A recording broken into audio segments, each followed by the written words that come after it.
Halo sahabat Kingdom Generations, ketemu lagi dengan saya Joe dan ada Vincent. Ya, asik. Dan kita pasti ngebahas tentang topik-topik yang mungkin selama ini adalah pikiran kamu, tapi mungkin nggak pernah kamu tanyain. Nah, makanya sekarang kesempatan ya untuk boleh nanya ya. Banget. Kalau kamu punya pertanyaan, mungkin yuk tulisin di komen atau tulisin di live chat saat ini. Dan nanti kita coba bahas ya pertanyaan-pertanyaan kamu itu. Alright. Nah, Sen, saat ini kita mau ngebahas nih satu tema, Sen. Tentang kenapa kita harus baca Alkitab. Kamu punya pertanyaan apa, Sen? Alkitab. Asal-usul Alkitab, Om Jo. Asal-usul Ini ya, Alkitab. asal-usul Alkitab. Wah, susah ya. Ya. Sejarah Tentang Alkitab. Aku mungkin nggak akan cerita terlalu panjang gitu ya, karena pasti ada banyak yang bisa kita cari juga tentang literaturnya. Nah, Alkitab sendiri. Tapi gini, Alkitab itu kan bahasa Inggrisnya adalah Bible. Itu tuh diambil dari bahasa Latin, artinya Biblia. Jadi Biblia itu dalam bahasa Latin. Apa sih Biblia? Biblia itu kumpulan kitab. Oke. Jadi sebetulnya Alkitab yang kita pegang itu ada beberapa kitab yang disatukan gitu ya. Nah, dibagi dalam dua kitab besar yang disebut sebagai Perjanjian Lama dan Perjanjian Baru. Di dalam Perjanjian Lama jumlahnya lebih banyak. Oke. 39 kitab dan di dalam Perjanjian Baru 27 kitab. Totalnya adalah 66 kitab di dalam Alkitab itu sendiri. Nah, ini yang menarik nih kalau kita nanya tentang asal-usul Alkitab ya. Yang menariknya adalah gini, rentan waktu dari penulisan pertama sampai penulisan yang paling akhir itu rentan waktunya 1.500 tahun. Wow.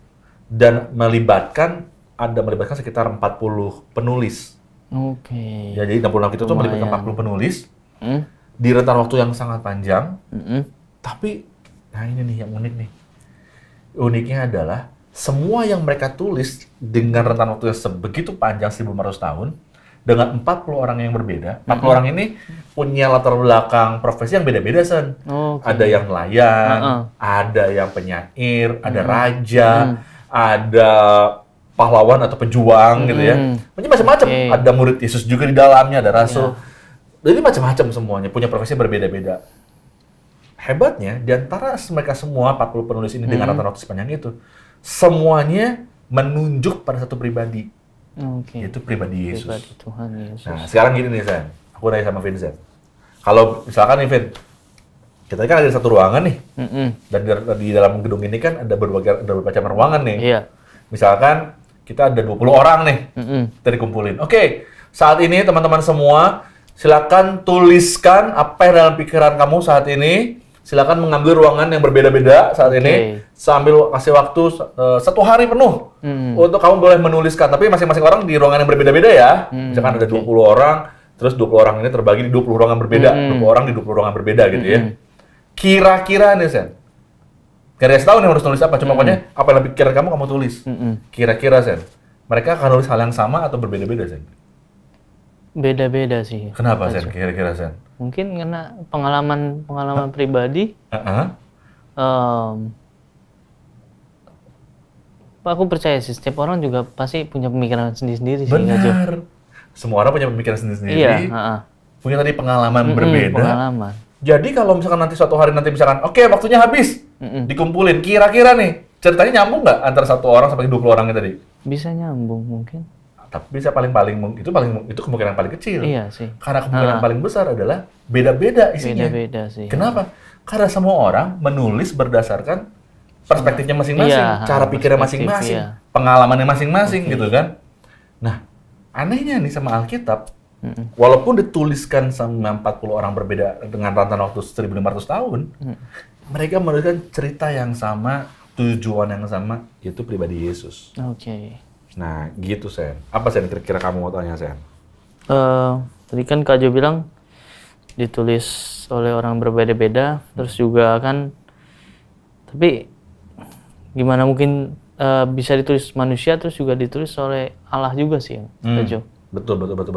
Kamu pasti pernah baca firman Tuhan di kitab 2 Timotius 3 ayat 16, bahwa segala tulisan itu diilhamkan oleh Allah, ya kan? Jadi Alkitab itu sebetulnya ditulis oleh berbagai macam orang, tapi satu pribadi yang mengilhamkannya. Itu Allah itu sendiri. Makanya tulisannya, ceritanya bisa menunjuk pada satu pribadi itu, karena Allah yang mendirect mereka. Nah, pertanyaan tadi adalah gini, kok bisa yang nulis kan manusia. Iya. Kok bisa dibilang 100% manusia? Apalagi beda-beda lagi. Iya. Tapi kok bisa bilang bahwa Allah juga yang menulis? Iya. Itu gimana? Oke. Gini. Kalau misalkan nih kamu lihat satu gedung. Satu gedung ya. Misalnya satu gedung. Satu gedung itu biasanya yang pengerja yang bikin gedung itu satu orang atau banyak orang? Banyak orang. Anggaplah kayak ada gedung. Ada mandor. Ada gedung 50 lantai nih. Ada gedung 50 lantai. Berarti ada arsiteknya dong. Ada arsiteknya. Misalkan arsiteknya namanya Budi. Nama arsiteknya Budi. Insinyur Budi. Ya, misalkan gitu ya. Nah, terus ketika arsitek itu mendesain bangunannya tuh, dia minta sama mandornya untuk buat kan. Terus ada berapa pengerja yang bangun? Ratusan kan? Supaya bangunnya cepat. Biasanya nih setelah gedung itu jadi, kita akan bilang ini, lihat gedung ini dibuat oleh Insinyur Budi. Oh iya. Bener ya? Iya benar. Pertanyaan, Insinyur Budi ikut masang batang nggak di situ? Enggak. Insinyur Budi apakah ikut nyemen nggak? Apakah pasang kaca nggak? Enggak kan? Iya. Insinyur Budi cuma merancang aja kan? Tapi orang akan bilang ini, gedung ini dibuat oleh Insinyur Budi. Sama seperti apa yang Allah lakukan di dalam Alkitab dan firman Allahnya. Dia mungkin nggak menulis langsung, tapi dia jadi arsitek di belakangnya.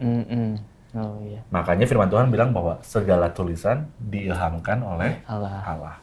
Makanya semua tulisan itu walaupun ditulis oleh orang yang berbeda-beda, dengan latar belakang yang berbeda, rentan waktu yang cukup panjang, dia punya satu topik yang sama, yaitu pribadinya Yesus. Gitu. Nah, nih aku nanya nih sama kamu sekarang. Menurut Vincent, menurut kamu apa sih isinya Alkitab itu? Ada aturan, jangan begini, jangan begitu. Terus juga perintah-perintah Allah, harus lakukan ini, harus lakukan itu, begitu aja. Perintah ya, perintah itu ya. Bener sih, ada perintah juga, ada perintah di dalamnya. Tapi yang menarik dari Alkitab seperti aku bilang tadi, semua hal yang ditulis itu merujuk pada satu hal, Yesus. Di dalam Perjanjian Lama, semua tulisan dalam 39 kitab itu, semuanya merujuk bahwa akan ada satu pribadi yang memberikan keselamatan, ada satu pribadi yang akan datang untuk menggantikan dosa dan kesalahan manusia. Di Perjanjian Baru, ada bukan penggenapan dari janji di Perjanjian Lama itu, dan mengatakan bahwa karena kepercayaan mereka pada Kristus berdasarkan kasih karunia yang mereka terima, sehingga mereka sampai hari ini percaya bahwa Yesus adalah satu-satunya Tuhan dan Juru Selamat dalam kehidupan mereka. Nah, itulah kenapa makanya kehebatan dari Alkitab itu sendiri adalah bukan cuma sekedar isi peraturan, memang ada aturan dalamnya, tapi lebih ke ini, menunjuk pribadi yang berfokus pada satu pribadi, itu pribadi Yesus yang ditulis dalam seluruh kitab di dalam Alkitab itu. Gitu, Sam. So, Om Jo, kenapa baca Alkitab itu penting banget? Pertanyaan sudut lagi. Kenapa baca Alkitab itu penting ya? Iya sih. Alkitab itu firman Allah, tapi kenapa itu penting ya? Nah, Sen, bayangin deh kalau misalkan ruangannya digelapin. Gelap total, kalau gelap. Kalau kamu pernah nggak sih masuk ke satu kamar, satu ruangan, gelap total? Iya, pernah. Walaupun kamu udah hafal ruangan itu. Iya, tentang. Kamu ada kemungkinan bakal kena meja, kebentur meja, atau jatuh? Ada, Mas. Ada sih. Ada kan? Padahal kamu kan udah kena ruangannya. Itu kamar kamu misalkan. Iya. Tapi masih ada kemungkinan terjatuh atau kena meja atau kesenggol, masih ada? Ada. Masih ada ya? Ada. Nah, itulah yang dilakukan oleh firman Allah. Firman Allah di dalam Mazmur 119 ayat 105, firman Tuhan bilang gini, bahwa firman-Mu itu pelita bagi kakiku dan terang bagi jalanku. Jadi yang firman Tuhan lakukan dalam kehidupan kita adalah Dia memberikan penerangan di setiap langkah kehidupan kita. Kamu tahu pelita? Pelita tuh kayak gini, tuh kayak lilin kecil. Anggaplah gitu lah ya, supaya kita gampang mudah ya. Kalau kamu di dalam suasana yang sangat gelap, terus kamu dikasih lilin pelita yang kecil itu, pertanyaan, kamu bisa lihat sampai sejauh berapa ratus kilo? Enggak. Yang bisa kamu lihat adalah sebesar apa? Kalau lilinnya kecil. Lilinnya kecil ya selingkaran badan aku mungkin. Iya, benar ya. Enggak gede-gede. Enggak tahu. Alkitab tuh seperti itu. Oke. Firman itu adalah pelita bagi kakiku. Dia memberikan petunjuk sedikit demi sedikit, setahap demi setahap. Bayangin nggak kalau suatu hari kamu nggak baca Alkitab? Kamu akan kehilangan arah walaupun cuma 1 derajat. Perbedaannya kan kamu beda cuma 1 derajat nih. Itu kamu akan jauh banget dari apa yang Tuhan tuju. Kalau bedanya cuma 1 derajat Iya, doang. benar. Hanya karena satu hari kamu nggak baca Benar. Alkitab. Tapi kalau kamu baca Alkitab, karena firman itu adalah pelita, yang menunjukkan kamu sedikit demi sedikit terang dan dalam jalan kehidupan kamu. Makanya kadang-kadang gini ya, dalam kehidupan kita, ketika kita ada masalah, aduh Tuhan, apa sih yang Tuhan ingin ajarin dalam kehidupan saya? Kita tuh kadang-kadang kita nggak ngerti apa sih yang Tuhan inginkan. Karena dia nggak kasih keseluruhan nih. Iya. Dia kasih sedikit demi Pelan-pelan. sedikit. Karena firman itu adalah pelita bagi kakiku dan terang bagi jalanku. Nah, gue ngasih satu ilustrasi ya. Cerita dong. Nah, misalkan nih Sen, Vincent beli sebuah mobil. Wah, mobil buatan Jerman. Wih, Amin. mobil mewah, supercar buatan Jerman gitu kan. Nah, biasanya kalau beli mobil itu ada buku manualnya. Nah, Vincent ketika dapat beli mobil, keluarin buku manualnya, wah, Vincent keluarin tuh buku manualnya. Ya kan, kamu keluarin buku manualnya, terus kamu baca buku manualnya, terus kamu coba untuk pelajari buku manualnya, terus karena kamu pengen ngerti banget si buku manual itu, kamu juga tempel beberapa lembar-lembar itu gitu, udah sampai sikat gigi gitu ya, udah baca. Dan kamu sampai biar inget, kamu juga coba laguin, gitu kan ya, laguin si tulisan-tulisan di buku manualnya. Bahkan kamu belajar untuk ini, wah ini kan bahasa Jerman ya, aku nggak ngerti. Kamu coba untuk belajar bahasa aslinya. Dari bahasa Jerman itu, wah kamu belajar bahasa aslinya, terus kamu coba untuk belajar. Apa sih artinya sebenarnya gitu loh, supaya saya bisa ngerti. Tapi sepanjang jalan kamu beli mobil itu, dari beli mobil itu, dari kamu baca, kamu coba untuk pisahin lembar demi lembar, kamu coba untuk belajar bahasa aslinya, tapi kamu nggak pernah pakai mobilnya. Oh iya. Pertanyaan, berguna nggak apa yang kamu baca itu? Nggak ada gunanya. Apa yang kamu belajar bahasa aslinya itu berguna nggak? Nggak ada. Nggak ada. Karena Kenapa? nggak dipakai mobilnya buat apa? Iya, benar.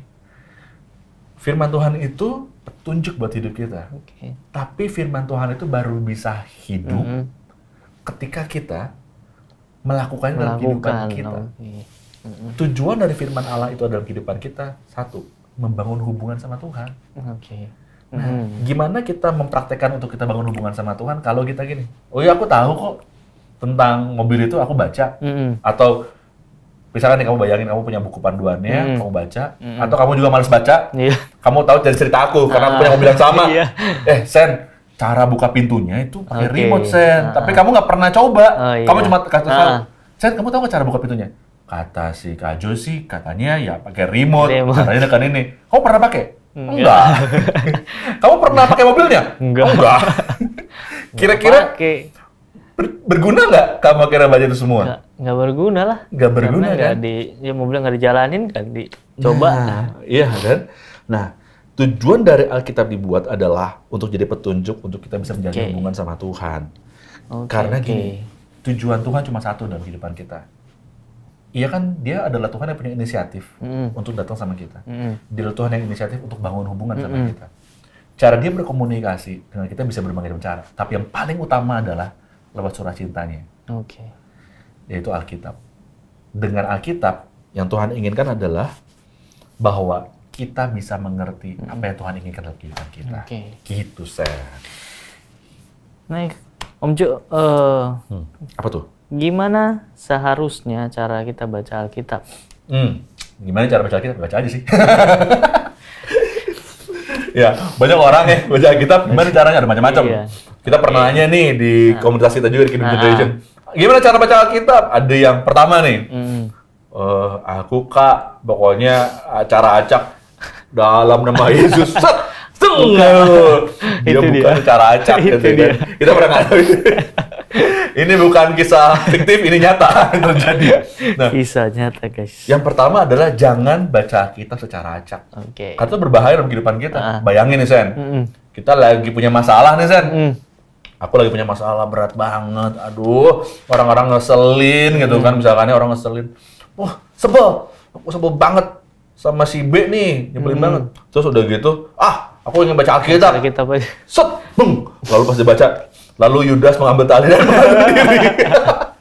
Waduh, bisa-bisa kita salah mengambil arah. Iya, salah. Oke. Ya kan, bukan gitu konsepnya. Jujur, Li. Jujur. Iya kan? Oke. Makanya pertama adalah jangan baca Alkitab secara acak. Karena dengan baca secara acak, kita justru bisa dapat misinformasi, dapat informasi yang salah. Yang kedua, kenali jenis kitabnya.